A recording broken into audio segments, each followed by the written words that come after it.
Gadis muda ini karena ingin dapat $5.000 melakukan surogesi. Walaupun sudah hamil 9 bulan. Tapi dia masih kerja di 2 tempat sehari. Pagi urusin babi. Sore kerja di warteg. Setiap saat harus menghadapi dengan pemilik galak. Dan cara terakhir untuk berubah semua adalah kerja di luar negeri. Tapi ke luar negeri butuh banyak uang. Dengan cepat sudah hari melahirkan. Dia dibawa ke ruangan kecil. Di samping ada air. Dan 1 handuk. Dia pertama kali lahiran jadi sakit hingga pingsan. Ketika dia bangun, melihat perut dia udah kempes. Dan saat ini seorang pria kasih tahu dia. Bayi dia sudah mati. Bayi tidak bisa diselamatkan. Mereka kasih $500 buat dia. Dia sangat santai. Ketika pulang ke rumah terus menangis. Dia menangis bukan karena anak meninggal. Tapi hilang kesempatan untuk berubah hidup yang buruk ini. Besok dia mencari ke rumah orang yang bisa bantu dia ke luar negeri. Tapi dia masih kurang $3.000. Ingin orang ini turunkan harga untuknya. Ketika keluarga negeri akan bayar.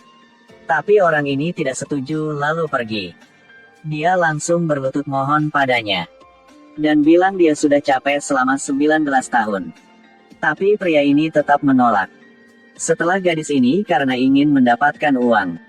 Sudah curi barang di tempat jual babi. Dan jual keluar dengan harga lebih murah. Ketika pulang ke rumah dia melihat. Kamarnya berantakan. Semua uang dan paspor sudah hilang. Dia tahu pasti bibi dia yang ambil. Dia tidak mau anak ini ke luar negeri. Dan terus menjadi alat untuk menghasilkan uangnya. Tapi dia tidak berani minta balikin uang. Tidak menyangka hal yang buruk terus datang. Soal curi barang ketahuan sama pemiliknya. Dan soal jual barang ketahuan sama pemilik tempat jual babi juga.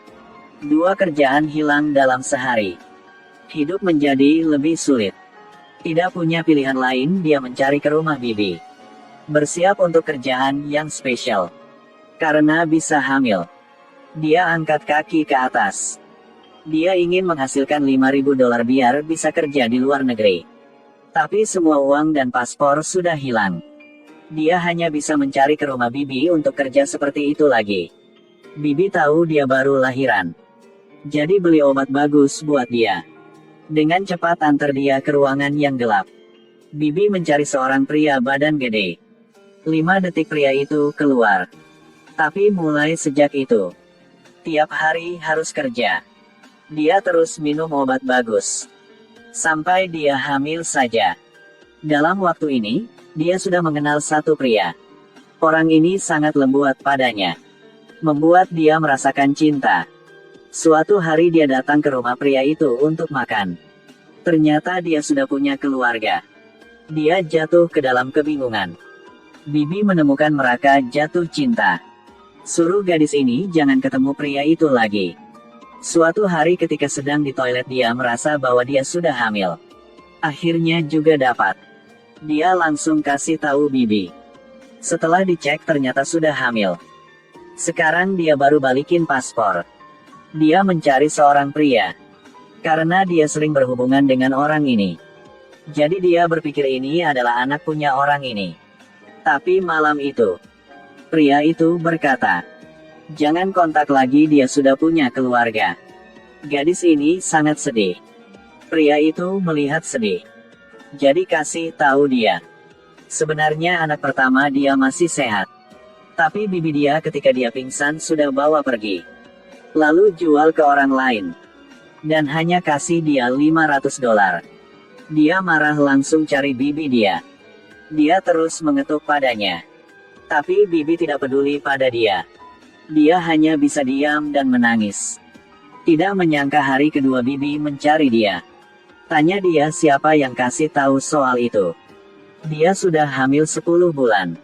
Dan bayi mati. Bibi hanya kasih $500 buat dia.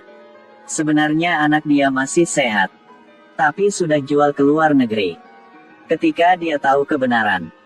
Langsung cari obat pil aborsi. Satu hari bibi mencari dia. Dan bersikap seperti peduli padanya. Apakah Anda berpikir orang ini sudah berubah? Tapi dia ingin tahu siapa yang kasih tahu kepada gadis ini. Jika dia jawab, dia akan dapat $5.000. Dia tidak mau omong, tapi berpikir ke hidup baru di luar negeri. Dan sifat pria itu kepada dia. Akhirnya di bawah pesona uang dia sudah kasih tahu. Setelah itu, Bibi kasih uang $5.000. Sekarang dia berjalan di jalan tanpa nyawa. Karena dia berhasil keluar dari kehidupan yang buruk ini. Mencari ke tempat yang dia inginkan selama ini. Suatu hari dia datang untuk pamit sama pria itu. Kedua duduk di kursi, tidak ada yang ngomong apa. Sekarang gadis ke toilet. Ketika dia balik, melihat dia sedang dipukul. Pasti Bibi yang mencarinya. Dia berbalik dan pergi. Mencari ke rumah orang perantara. Setelah melihat uang sudah cukup. Sudah antar dia. Perantara tidak menipu dia. Dia duduk di mobil untuk keluar negeri. Apakah dia benar bisa keluar negeri? Untuk berubah kehidupan ini. Tidak ada yang tahu di sana adalah surga atau neraka. Detail filmnya sangat bagus. Mencerminkan masyarakat gelap. Dan harapan untuk keluar dari kesengsaraan itu.